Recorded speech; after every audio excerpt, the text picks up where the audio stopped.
Irmãos queridos, boa noite a todos. Que a graça e a paz do Senhor repousem sobre todos nós. Vamos abrir nossas Bíblias no livro de Ruth.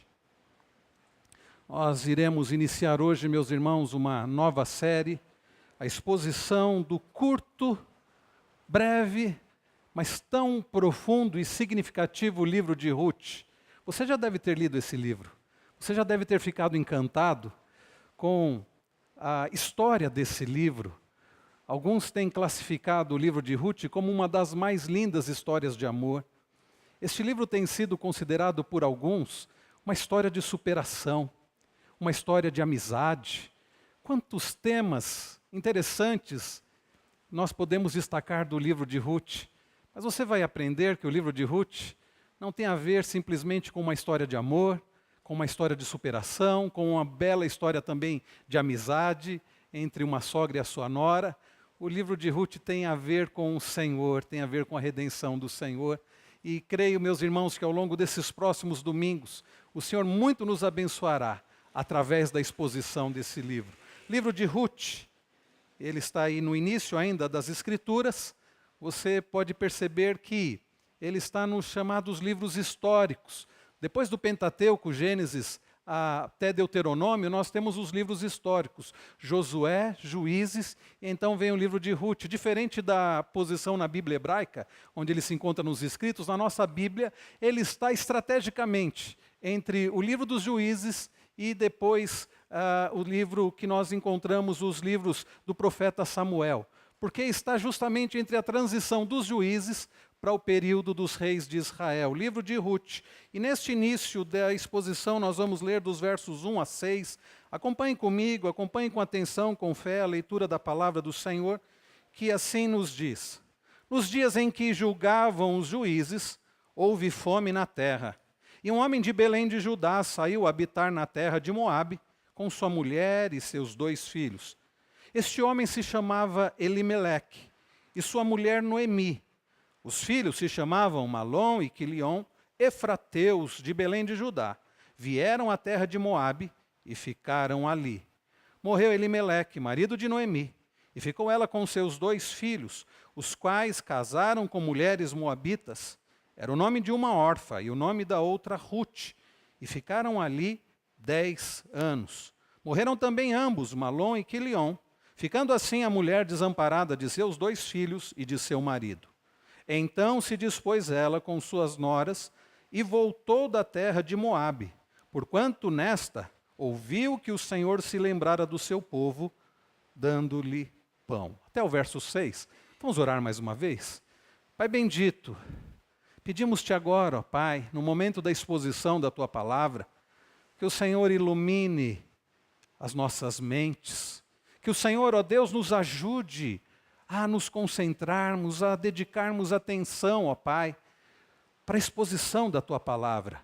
Que o Senhor tenha misericórdia deste Teu servo que irá pregar, que carece da Tua bênção, da Tua graça, do agir do Senhor, porque sem o Senhor eu não posso nada. Que o Senhor tenha misericórdia do Teu povo que carece da iluminação do Teu Espírito Santo, da aplicação do Teu Espírito Santo, da palavra do Senhor através do Teu Santo Espírito. Porque sem o Senhor eles também não poderão nada. Que o Senhor, ó Deus, já nos prepare, ó Pai, para recebermos a Tua palavra e para participarmos da mesa do Senhor. É por Cristo Jesus que nós oramos gratos. Amém. Irmãos queridos, como eu disse, este é um livro bastante, como é toda a Bíblia, bastante edificante. E como eu disse também, este livro não trata de uma biografia. Alguns veem o livro de Ruth como a biografia de Ruth. Não, não é biografia de Ruth. Este livro trata do agir do Senhor. Se eu precisasse dar um tema a essa nova série de mensagens, eu diria Ruth, ou eu diria o Evangelho em Ruth, as boas novas em Ruth. Porque, queridos, é possível enxergar Jesus neste livro, é possível enxergar o Senhor neste livro, é possível enxergar de forma clara, e os irmãos verão isso, o agir redentor, protetor, provedor do Senhor neste livro. Este livro foi escrito há cerca de 3.000 anos atrás. Para os irmãos terem uma ideia, para situar os irmãos no contexto de quando aconteceu essa história, eu não vou começar de Gênesis 1, senão vamos gastar muito tempo, mas vamos partir de Abraão. Deus, cerca de 2.000 anos antes de Cristo, Deus escolheu um homem, levantou um homem chamado Abraão, e disse que faria dele pai de uma numerosa nação. Isso foi aproximadamente 2.000 anos antes de Cristo. E este homem teve um filho, Abraão teve um filho, Isaque, que teve um filho chamado Jacó, que teve um filho chamado José. E nós conhecemos a história. Jacó tem um filho chamado José, e José é vendido como escravo pelos irmãos, vai parar no Egito. E José, meus irmãos, como nós falávamos nesses últimos domingos, o que fazer quando os problemas aparecem? José, quando os problemas apareceram, e foram muitos problemas e por diversas vezes, José respondeu a todos aqueles problemas com fé, com fidelidade, com obediência ao Senhor. E José no Egito serviu ao Senhor, ele sofreu, ele foi caluniado, ele foi injustiçado, mas a despeito de tudo isso, ele respondeu com fé e obediência ao Senhor. José é colocado como o segundo maior no Egito. E nos dias de fome, é interessante que Abraão, vamos voltar para Abraão, Abraão foi chamado por Deus para ir para uma terra, para a terra prometida, e Abraão foi para essa terra prometida, mas quando veio a fome, Jacó foi juntamente com a sua família para o Egito, lá estava José, providência de Deus para o seu povo. Houve fome na terra que Deus havia prometido para Abraão e eles foram até o Egito. Isso, meus irmãos, eles foram até o Egito e podemos dizer que Jacó foi para o Egito por volta do ano 1876 a.C. Lá o povo ficou e o povo acabou se tornando escravo. Eles ficaram no Egito cerca de 350 anos e, meus irmãos, em 1446 o êxodo ocorreu. Deus envia Moisés, e Moisés é o libertador. Deus liberta o seu povo através de Moisés, isso em 1446 a.C. O povo peregrina 40 anos pelo deserto, então em 1406 aproximadamente, antes de Cristo, dá-se início à entrada do povo na terra prometida. Guardem essa expressão, terra prometida. A terra que mana leite e mel, a terra onde há fartura, onde há pão. Então o povo adentra juntamente com Josué, com Calebe, e a geração que entra na terra prometida não foi a geração que saiu do Egito, por desobediência, aquela geração havia morrido, e a geração que entra então na terra prometida ali permanece, e muito provavelmente os netos daqueles que entraram na terra prometida, a partir dos netos começa aquilo que nós chamamos de período dos juízes. Deus levanta juízes para julgar Israel. E, meus irmãos, este foi um período terrível para Israel.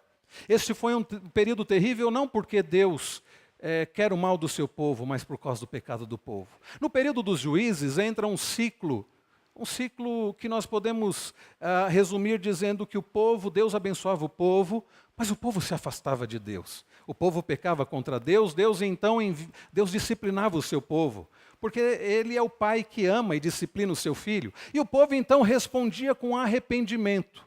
Passava-se o tempo, o que acontecia? O povo pecava novamente, se afastava de Deus, praticava idolatria, Deus julgava o seu povo, Deus tratava com o seu povo, o povo então voltava arrependido e Deus perdoava e depois o povo se afastava. Mas no final desses ciclos do período dos juízes, cada vez menos o povo foi demonstrando arrependimento. E meus irmãos, nesse final do ciclo dos juízes, onde o povo já não demonstrava arrependimento, onde podemos destacar Juízes 17:6, que diz: naqueles dias não havia rei em Israel, cada um fazia o que achava mais reto. Não havia rei em Israel, e as pessoas viviam fazendo aquilo que elas achavam melhor. Não parece algo tão distante dos nossos dias, não é verdade? Nós vivemos dias não muito diferentes do dia dos juízes, onde as pessoas fazem aquilo que elas acham que é o certo. Então, por exemplo, uma mulher se diz a favor do aborto porque ela diz: meu corpo, meus direitos, e eu acho que isso é o certo e pronto. Nós vivemos dias em que um homem resolve se deitar com outro homem e ele diz: porque é isso que me faz feliz, eu acho que isso é o certo, e ele diz: a verdade é relativa e essa é a verdade para mim, e pronto. Nós vivemos dias não muito diferentes dos dias dos juízes, onde cada um faz o que lhe parece reto ao seu próprio coração. Então, meus irmãos queridos, é exatamente neste contexto em que acontece essa história. Uma história que tem a ver com uma família. Visto que o livro de Ruth está inserido no tempestuoso período dos juízes, os acontecimentos, nós não podemos perder isso de vista, esse período dos juízes, os acontecimentos nele contidos se passam no contexto de infidelidade espiritual. O povo de Deus estava vivendo de forma contrária à vontade de Deus. Como nação, a nação de Israel encontrava-se mergulhada em degradação moral. E também, meus irmãos, tinha chegado ao fundo do poço. E no livro de Ruth, nós podemos perceber, nós descobrimos como uma família foi afetada. Sim, meus irmãos, a infidelidade a Deus afeta famílias, afeta a igreja, afeta vidas. E mais importante, nós vemos como Deus agiu para cumprir o seu propósito por meio dessa família, durante, queridos, um período que pareceu ser um tempo sem esperança. Ruth, dos versos 1 a 6, descreve circunstâncias específicas em que essa família em particular, a sogra e suas noras, se encontrava. Como nós lemos, meus irmãos, como nós lemos no verso de número 1, nos dias em que julgavam os juízes. Então este é o contexto de infidelidade da parte de Deus. E na continuação do versículo, nós lemos as seguintes palavras: houve fome na terra. Houve fome na terra. Irmãos queridos, ainda que o texto não faça menção que essa fome seja resultado da infidelidade do povo de Deus, quando nós olhamos para este livro no contexto de Juízes e também dos livros de Samuel, nós não podemos negar que esta fome não foi algo casual, não foi obra do acaso, não foi obra do destino. O fato de haver fome na terra não significava que aquilo aconteceu por acontecer. Quando nós lemos, por exemplo, em Deuteronômio, nós vemos que Deus havia escrito que para o povo que entraria na terra prometida, novamente a expressão terra prometida, o povo deveria agir com fidelidade ao Deus da aliança. E se o povo agisse com infidelidade e desobediência, eles seriam disciplinados, haveria escassez, haveria fome. E, meus irmãos, nós entendemos que a fome que houve na terra, a fome que houve na terra prometida, a fome que houve em Belém, a falta de pão em Belém, curiosamente, a falta de pão na casa de pão, porque o significado de Belém é casa de pão, não foi algo ocasional, não foi obra do acaso, mas era Deus tratando com o seu povo. Deus, meus irmãos, tratando com o seu povo. Belém, como eu disse, cujo significado é casa de pão, a palavra do hebraico Betlehem, ela é a junção de duas palavras, Bet, que significa casa, e Lehem, que significa pão. Belém, então, significa casa de pão. Curiosamente, o texto está dizendo que faltou pão na casa de pão. Que coisa triste! Os armazéns estavam vazios, os fornos estavam frios, não havia pão na casa de pão. Tornou-se um lugar sem alimento. E esse é um grande problema. Aliás, alguém disse, pastor, que pena que está acabando a série O que fazer quando os problemas aparecem. Mas nós podemos continuar falando sobre esse tema nesta primeira mensagem de Ruth, porque nós estamos vendo que é um grande problema. E eu quero continuar então falando sobre o que fazer quando os problemas aparecem. O que fazer quando os problemas aparecem? O problema ali era um problema grave, era um problema sério. Faltava pão. E então diz-nos o texto, na continuação, diz, e um homem de Belém de Judá saiu a habitar na terra de Moabe com sua mulher e seus 2 filhos. Queridos irmãos, aquele lugar tornou-se um lugar sem alimento. E naquela situação, o verso de número 3 diz qual era o nome daquele homem. No verso 3 diz que este homem se chamava Elimeleque. Elimeleque estava com a sua família. No verso de número 2 diz que Elimeleque e sua mulher, diz qual era o nome da sua mulher, Noemi, e os seus filhos, e diz qual era o nome dos seus filhos, Malom e Quilion. Elimeleque, com a sua esposa Noemi, os seus filhos Malom e Quilion, estavam numa situação muito difícil. E a pergunta continua, o que fazer quando os problemas aparecem? Elimeleque, então, tinha de tomar uma decisão, escolher um caminho. Ele poderia permanecer em Belém, a casa de pão que faltava pão, que era, na verdade, um celeiro vazio de Judá. Ele poderia permanecer ali, lamentando o pecado que o cercava, e confiando em Deus, confiando na promessa de Deus. Ele poderia continuar ali, meus irmãos, mas não é isso que ele faz. O que fazer, meus irmãos, quando os problemas aparecem? Em primeiro lugar, nós precisamos, quando os problemas aparecem, nós precisamos confiar no Deus da provisão. Quando os problemas aparecem, nós precisamos confiar no Deus da provisão. O Deus da provisão que havia, através de um homem, através de Abraão, formado um povo e havia preparado uma terra para este povo, a terra prometida da Canaã. Ele é o Deus da provisão. Mais uma vez, meus irmãos, lembremos-nos que a falta de pão na casa de pão não era algo do acaso, mas era Deus tratando com o seu povo. Qual deveria ser a atitude de Elimeleque? A atitude de Elimeleque não deveria ser a de sair de Belém. A atitude de Elimeleque deveria ser confiar na presença, na providência do Senhor. Quando nós olhamos os versos 1 e 2, nós vemos que não foi essa a atitude daquele homem. Diz-nos o verso de número 1 que um homem de Belém de Judá saiu a habitar na terra de Moabe. Irmãos queridos, de fato era uma situação dificílima.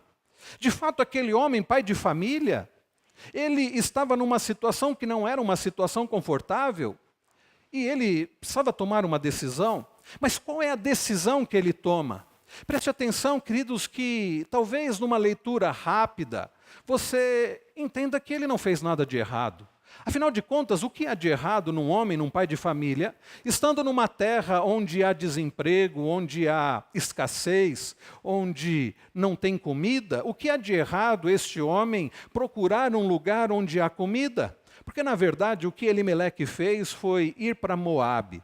Moabe era uma terra não muito distante dali, uma terra onde havia comida, onde havia pão. E aquele homem, então, pega a sua família, sua esposa Noemi, os seus filhos Malom e Quilion, e vai para Moabe. E talvez, como eu disse para você, isso não tenha nada de errado. Pois bem, lembremos-nos novamente que Deus havia separado um povo. E que Deus havia preparado uma terra para aquele povo, a terra de Canaã. E aquele homem, meus irmãos, sabia que o Deus a quem ele servia era o Deus da provisão. Aquele homem, meus irmãos, tinha uma escolha para fazer. Ele poderia ter escolhido, e ele deveria ter escolhido, confiar no Deus da provisão. Ele deveria ter, entendendo que nada é por acaso, entendendo que era Deus tratando com o seu povo, ele deveria ter avaliado a sua própria vida e, se houvesse pecado, se arrependido e confessado ao Senhor. Ele deveria ter, meus irmãos, como um pai de família que conduz a sua família para a glória do Senhor, ter ficado ali, na esperança, na fé, no Deus da provisão. Ele podia permanecer em Belém, como eu disse, confiando que Deus proveria suas necessidades. Alternativamente, ele poderia deixar a terra prometida, buscando campos mais verdes, e foi exatamente o que aquele homem fez. Como eu disse, meus irmãos, não se trata de uma simples mudança de cidade. Talvez você diga, qual é o problema, por exemplo, se eu moro em Jundiaí, mas se eu arrumo um emprego em Campinas ou em São Paulo, qual é o problema eu, estando muito tempo desempregado, e aparecer uma vaga de emprego numa outra cidade, num outro estado, ou quem sabe até num outro país? Qual o problema de você, por exemplo, estudar fora do país? Mas, meus irmãos, lembrem-se, nós não estamos falando aqui de uma simples mudança de cidade, porque não há nenhum problema em você mudar de cidade, mudar de estado ou mudar de país. O que nós estamos falando é de um homem que pertencia a um povo de Deus, de um Deus que havia separado uma terra para ali o seu povo habitar e servir. Nós estamos falando, meus irmãos, de um homem cujo nome também é significativo, e aqui mais uma ironia, porque Elimeleque significa meu Deus é rei. Eli, os irmãos se lembram da expressão de Jesus na cruz? Eli, Eli, lama sabachthani. Deus meu, por que me desamparaste? Eli, Deus meu. E Eli, juntamente com a outra palavra, Melech, que do hebraico significa rei, Melech, Elimeleque, meu Deus é rei. Elimeleque sabia qual era o significado do seu nome. E Elimeleque cujo nome significa meu Deus é rei, deveria ter vivido na confiança de que de fato Deus é rei. Dizer, queridos irmãos, que Deus é rei é dizer que Deus governa soberanamente todas as coisas. Dizer que Deus é rei é dizer que Deus está no controle absoluto de toda a criação, de toda a história, de todas as coisas. Dizer que Deus é rei é crer que Deus sabe o que está fazendo e tem poder para fazer o que Ele quer. Irmãos queridos, Elimeleque, conquanto o nome signifique meu Deus é rei, ele não agiu na confiança de alguém que tem a Deus como o seu rei. Em termos teológicos também, as opções de Elimeleque de sair de Belém não é como você sair de Jundiaí. Como eu disse, aquele homem sabia, porque diz respeito aos que foram libertados do Egito, por isso que eu voltei lá em Abraão, lembrando que Deus levantou um homem e disse, sai da tua terra, da tua parentela, lá de Ur dos Caldeus e vá para uma terra que eu te mostrarei. E aquela terra é a terra que Deus havia prometido, a terra que emana leite e mel. Meus irmãos, Deus havia separado uma terra para o seu povo, e o seu povo deveria permanecer naquela terra, confiando no Deus que havia separado aquela terra. Sim, a fome era real, mas aquele que tem todo o poder poderia prover o seu povo. O que Elimeleque deveria ter feito é o que nós devemos fazer quando os problemas chegam: confiar na providência de Deus. Irmãos queridos, antes que ele deixasse a terra para ir para um lugar como Moabe, como eu disse, o próprio nome dele deveria fazê-lo pensar na sua decisão. Meu Deus é rei. E para piorar a situação, aquele homem não vai para qualquer lugar. Já deixar a terra prometida seria algo pecaminoso, mas ele escolhe, meus irmãos, uma terra onde tudo que se falava daquela terra, Moabe, era negativo. Eu não sei se os irmãos se lembram do que a Bíblia havia já registrado sobre Moabe. Os moabitas foram aqueles que dificultaram em muito quando o povo de Deus saiu do Egito para a terra prometida. Eles deram muito trabalho para o povo de Deus. Eu não sei se os irmãos se lembram de que o rei ali, né, Balaque, o rei de Moabe, ele havia contratado um profeta do Senhor, Balaão, para profetizar contra o povo do Senhor. Os irmãos, eu acho que conhecem a história. Curiosamente, quando Balaão vai profetizar contra o povo do Senhor, Balaão acaba profetizando bênção para o povo do Senhor. Os moabitas, eles não pertenciam ao Senhor, não era uma terra, podia ter pão ali naquela época, mas não era uma terra do Senhor, não era um povo que adorava o Senhor. Pensem, queridos irmãos, Elimeleque estava indo para uma terra de uma gente que afrontava o Senhor. Quando os moabitas, eles não apenas atrapalharam o povo do Senhor, eles tentaram através de Balaão. Sabe o que eles fizeram também? Eu não sei se os irmãos se lembram dessa história. Eles mandaram mulheres muito bonitas, mulheres moabitas, para seduzir os israelitas. E por causa disso, muita gente morreu. Então, queridos, nós não estamos falando de uma terra qualquer. Nós estamos falando de uma terra que Elimeleque sabia, era contrária à vontade do Senhor, pecava contra o Senhor. E então, aquele homem tomou uma decisão profundamente errada. O povo deveria reagir ao problema da falta de pão com arrependimento e fé no Senhor. A Bíblia não diz que outras pessoas saíram de Belém. A Bíblia diz que Elimeleque, junto com a sua esposa e seus 2 filhos, saíram. A Bíblia, meus irmãos, não registra que Elimeleque buscou ajuda em outras tribos. O que é curioso, queridos, porque tantas vezes nós cometemos o mesmo erro. Quando os problemas aparecem, nós por vezes ficamos desesperados e queremos resolver o problema de qualquer jeito. Afinal de contas, ninguém gosta de problemas. Eu também não gosto de sofrer. E por vezes, quando os problemas aparecem, ao invés de nós buscarmos ajuda no próprio povo de Deus, nós buscamos fora do povo de Deus. Quantos, queridos irmãos, em vindo os problemas, na busca de conselhos, vão buscar conselhos, sabe com quem?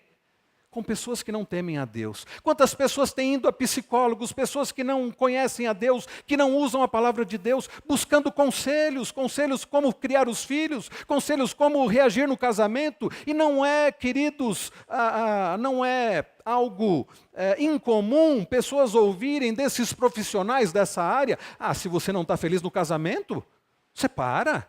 Afinal de contas, você tem direito de ser feliz. Quantos conselhos têm sido dados Quantas pessoas têm buscado conselho em salão de cabeleireiro? Quantas pessoas têm buscado conselho nos programas matinais da televisão? Quantas pessoas estão dando mais ouvidos a Fátima Bernardes, aos artistas, sobre como eles devem agir em problemas que aparecem?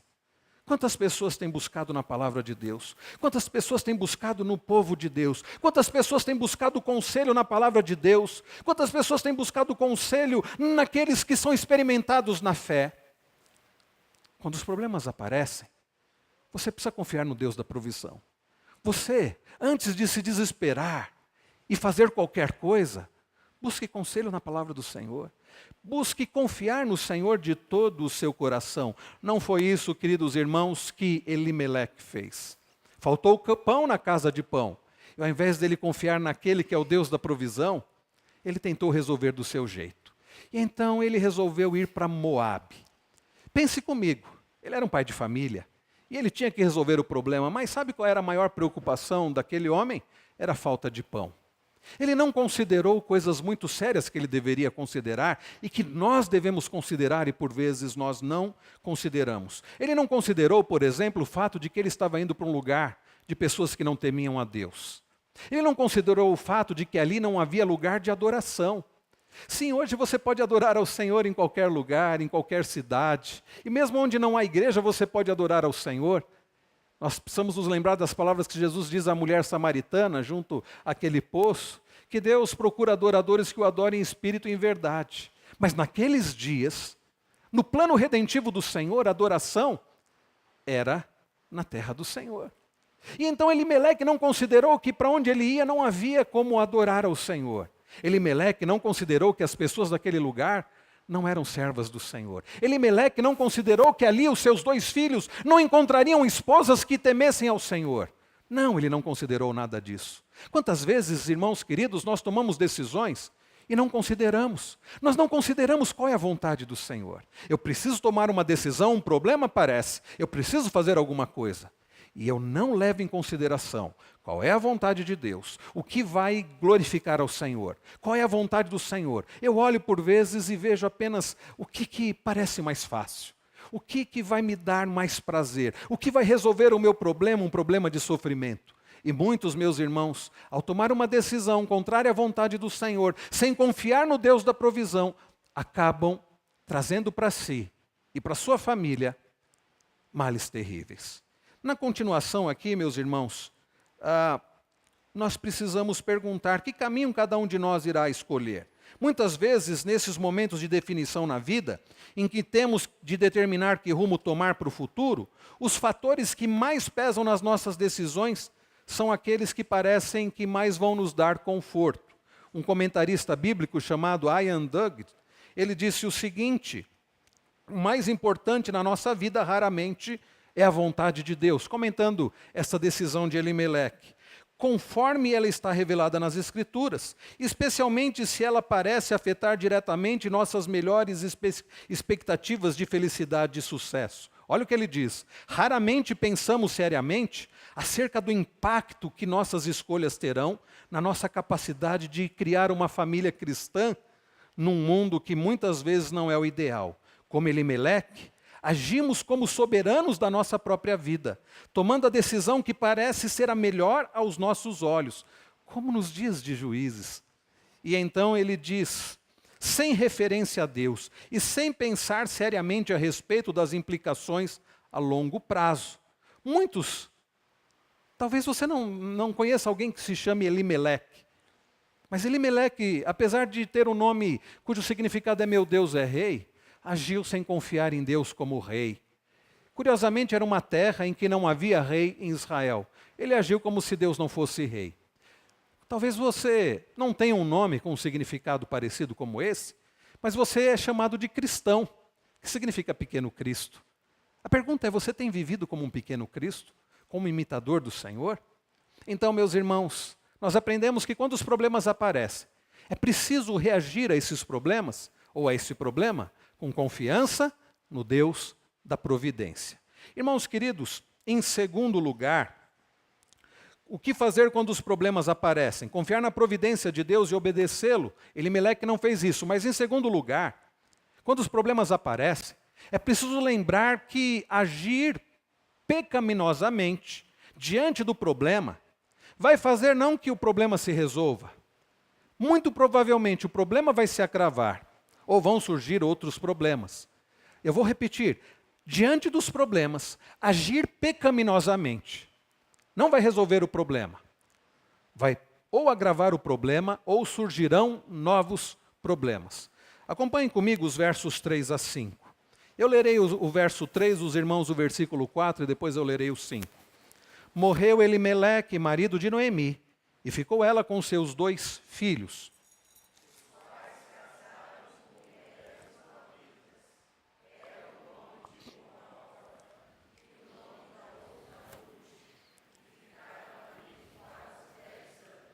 Morreram também ambos, Malom e Quilion, ficando assim a mulher desamparada de seus 2 filhos e de seu marido.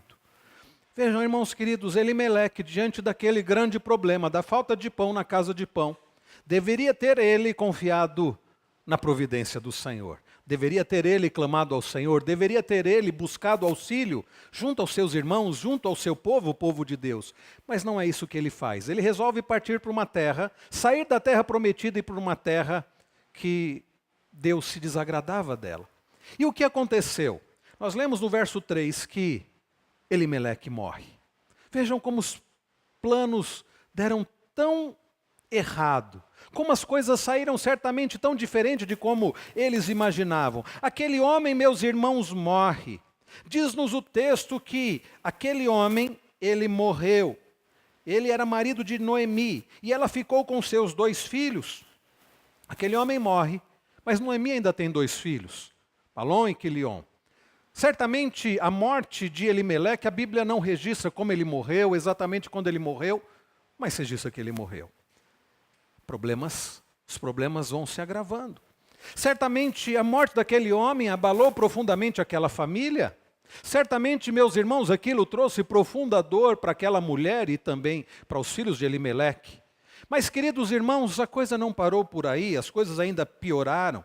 Diz o verso 4, os quais casaram com mulheres moabitas. Vejam, eles tinham ido para uma terra de pessoas que não levavam Deus a sério, de pessoas que não temiam ao Senhor, de pessoas que não serviam ao Senhor, de pessoas que não criam no Senhor. E aqueles 2 homens acabam se casando com mulheres moabitas. Eles dão um jeitinho deles. Afinal de contas, eles não tinham muita opção. Quantas vezes, meus irmãos, por causa de um erro, nós acabamos levando até a nossa família a situações difíceis. E quem sabe, alguém poderia ter dito para eles, escuta aqui, vocês se esqueceram do que diz a palavra do Senhor? Vocês se esqueceram que alguém do povo de Deus deve se casar com alguém que teme a Deus. Vocês se esqueceram que não pode alguém que pertence ao Senhor se unir a alguém que não pertence ao Senhor? Eles poderiam dizer, mas qual o problema? Meu pai já veio para essa terra mesmo. Então aqueles 2 homens se casam com mulheres moabitas. Diz-nos no texto que uma mulher se chamava Orfa e o nome da outra era Ruth. E eles ficaram ali quase 10 anos. Eles foram, eu não sei se para passar um tempo, mas eles ficaram por quase uma década. Quantas pessoas, meus irmãos, diante dos problemas, acabam agindo do seu jeito, fazendo o que eles acham melhor, sem consultar a Deus, sem confiar em Deus, sem buscar conselho no Senhor e na palavra do Senhor, sem buscar ajuda no povo de Deus, na igreja. E então vão se afastando e ficam distantes por tanto tempo, 10 anos quase. Aqueles homens se casam com moabitas. Isso é algo muito sério e muito grave diante da palavra do Senhor. Mas diz-nos o verso de número 5. Vejam como as coisas pioram ainda mais. Morreram também ambos, Malom e Quilion, ficando assim a mulher desamparada dos seus 2 filhos e de seu marido. Queridos irmãos, que situação terrível. Elimeleque havia morrido, Noemi havia ficado viúva, mas ela tinha os seus filhos. Os filhos se casam. E ela deve ter ficado muito animada com isso. Mas, depois de um tempo, a Bíblia não diz quando, a Bíblia não diz o porquê, não diz como, aqueles 2 homens morrem. Agora pense você na situação daquelas mulheres. Pense você na situação de Noemi. Não era uma mulher jovem, era uma mulher viúva e agora ela também não tinha os seus filhos. Eu sei que nos dias de hoje, ser uma viúva sem filhos já deve ser muito difícil e é difícil, mas pense na cultura daqueles dias. Noemi não era moabita, ela pertencia ao povo do Senhor. Ela estava numa terra estrangeira, não era a sua terra. Ela não estava com seus demais familiares. A Bíblia não registra que junto com eles outros parentes foram para Moabe. É o que tudo indica. Foi ela, o seu marido e os seus 2 filhos apenas. Os seus filhos casam com aquelas 2 moabitas. Mas agora aquela mulher está sem o seu marido, está sem os seus filhos. Quando o seu marido morreu, ela não perdeu a esperança de sustento, porque ainda tinha 2 filhos para auxiliar no sustento. Mas numa cultura, meus irmãos, onde apenas o homem era valorizado, numa cultura em que a mulher, ainda mais uma mulher que não era jovem, não podia fazer nada. Sabe o que isso está dizendo? Que muito provavelmente aquela mulher, ela se tornaria uma mendiga, se tornaria alguém que ficaria na rua pedindo esmolas. Porque ela não tinha o seu marido e agora ela não tinha mais os seus filhos. Irmãos queridos, vejam como o pecado é algo tão grave, traz consequências gravíssimas. Porque direto ou indiretamente, a situação daquela mulher acabou sendo agravada por decisões erradas, por decisões contrárias à vontade do Senhor. O seu marido, pensando apenas no problema da falta de pão, sem considerar a vontade do Senhor, sem considerar o que glorificava ao Senhor, ele sai da terra prometida, ele vai para uma terra que Deus já havia dito que não se agradava dela, de pessoas que Deus não se agradava. Aquela família sofre consequências terríveis. É por isso que eu quero chamar a sua atenção. Como você tem tomado decisões? Como você tem agido ou reagido diante dos problemas? Você tem considerado o fato de que a vontade de Deus é boa, perfeita e agradável? Você tem levado em consideração o fato de que agir conforme a vontade do Senhor é o que nós devemos fazer? Você tem levado em consideração que o fato que pecar contra o Senhor é algo terrível, porque em primeiro lugar é algo contra o caráter do Senhor e irá trazer consequências às nossas vidas, diretas ou indiretas, para nós e para a nossa família? Você, por exemplo, que a semelhança de Elimeleque é pai de família, você tem considerado que as suas decisões vão afetar a sua família? Você, quando resolve mudar para algum lugar, você verifica antes se ali há uma igreja bíblica para que você possa congregar juntamente com a sua família? Ou diante dessa decisão você diz, isso é o de menos. O que importa é que lá eu vou ter uma boa oportunidade de emprego, eu vou ter um salário bom. Se tem igreja, se não tem igreja, qual o problema? Ou se tem uma igreja que não é tão boa assim, qual o problema?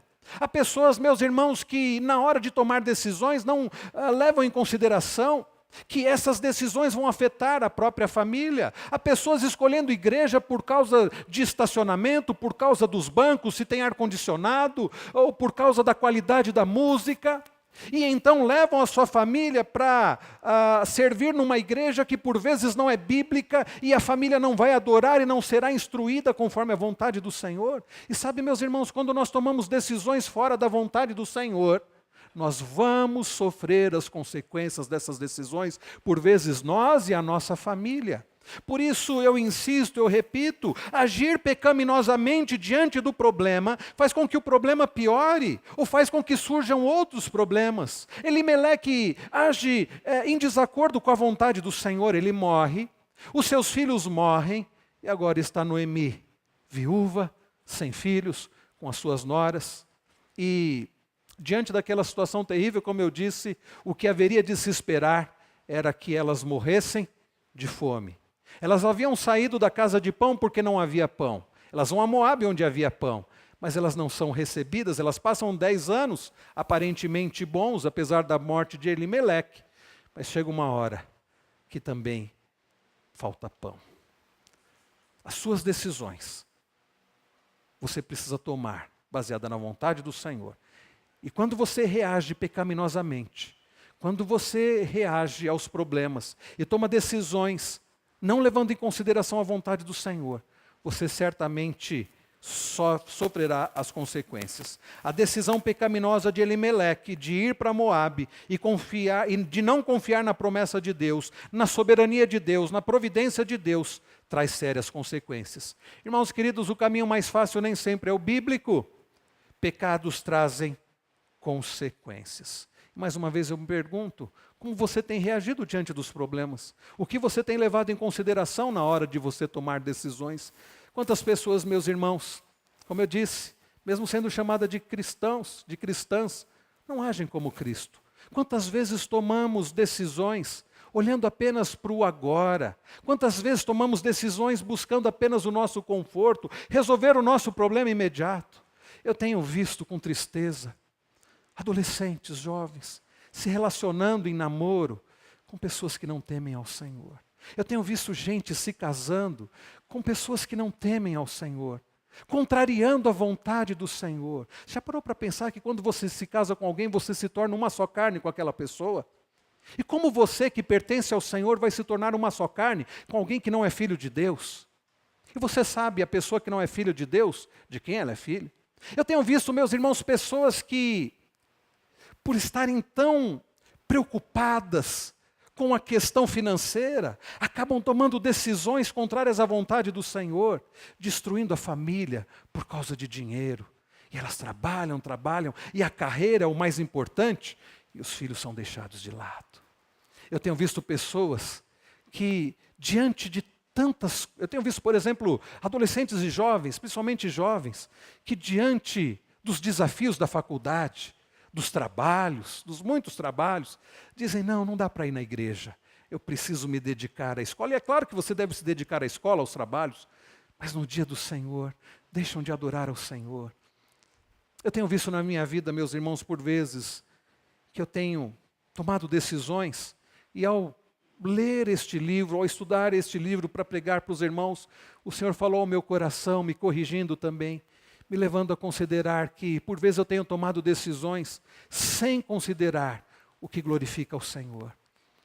E assim, meus irmãos, como Deus tem falado ao meu coração, espero que Ele esteja falando ao seu coração agora. Não vamos agir como Elimeleque, não vamos tomar decisões sem consultar ao Senhor, não vamos procurar resolver o problema do nosso jeito. Vamos consultar qual é a vontade do Senhor, o que glorifica ao Senhor.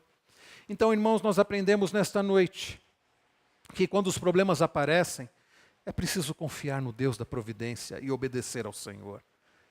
Nós aprendemos nessa noite que quando os problemas aparecem, nós não podemos responder aos problemas de forma pecaminosa, porque nós iremos sofrer as consequências. Mas talvez você agora fique pensando, quantas decisões eu tomei de errado? Talvez agora na sua mente esteja essa questão. Eu já tomei decisões, e eu creio que não foram corretas. Eu já tomei decisões sem levar em consideração a vontade do Senhor. E agora? Está tudo perdido? Em terceiro lugar, meus irmãos, eu não poderia terminar essa mensagem sem dizer isso. Apesar de muitas vezes reagirmos não de forma bíblica diante dos problemas, apesar de muitas vezes sofrermos as consequências das nossas decisões erradas, da nossa falta de fé, da nossa falta de confiança, a semelhança de Elimeleque, apesar disso, nós servimos um Deus que é um Deus misericordioso. Sabe qual é a última palavra? A última palavra é a graça de Deus. Olhe comigo o verso 6. Vamos ler juntos o versículo 6? Leiamos. Então se dispôs ela com as suas noras e voltou da terra de Moabe, porquanto nesta ouviu que o Senhor se lembrara do seu povo, dando-lhe pão. Que coisa maravilhosa, meus irmãos.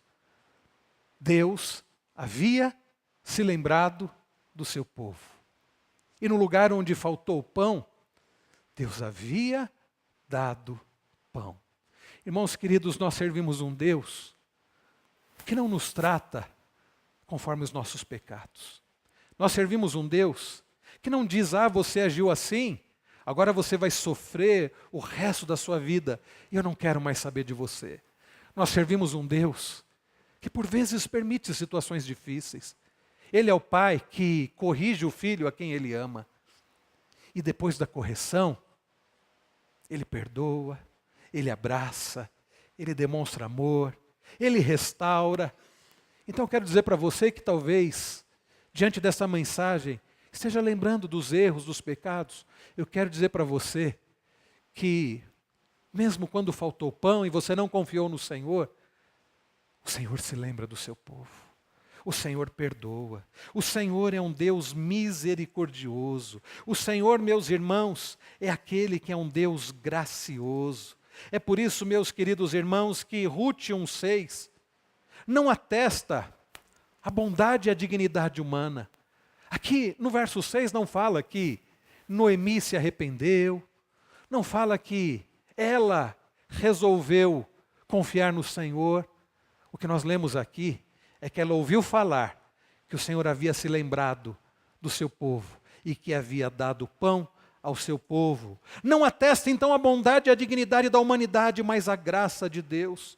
Queridos irmãos, como disse Jean Urich no seu comentário, independentemente de como avaliemos Elimeleque e Noemi, Ruth 1 deixa claro que a provisão de alimentos por Javé, no contexto da apostasia do período dos juízes, aconteceu justamente por causa da apostasia do seu povo. E ele diz mais, queridos irmãos, ele diz que porque Deus escolhe ser bondoso para com os pecadores, quando Ele não tem obrigação de ser. O que está em andamento em Ruth 1,6 é parte do movimento da história redentora. Deus está ativo na história para resgatar um povo para o seu nome, e a redenção é a razão final para Deus dar atenção aos seres humanos. Sabe por quê, meus irmãos? Porque essa redenção glorifica ao Senhor Jesus.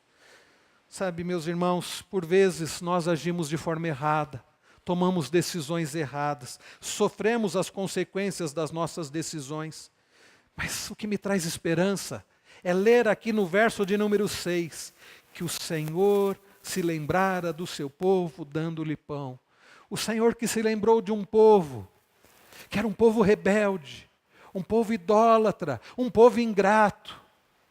Ele é o mesmo Deus que se lembra de nós hoje, apesar de nós hoje.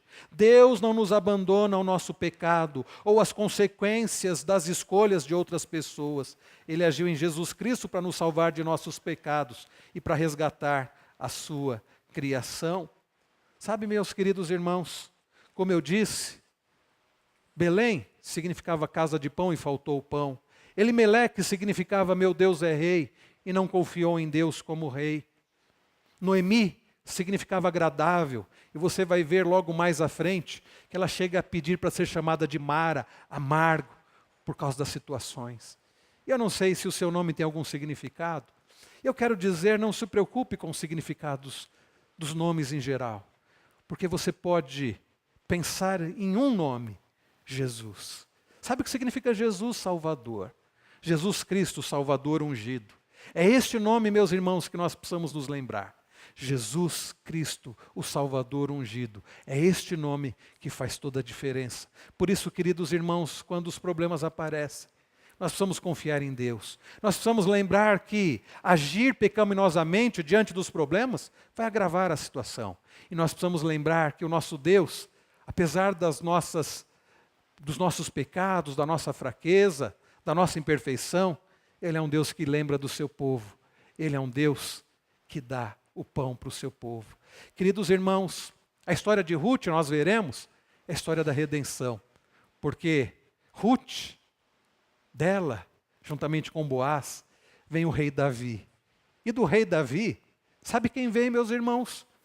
Do rei Davi, Deus dá o pão, que é Jesus Cristo, que é o pão da vida.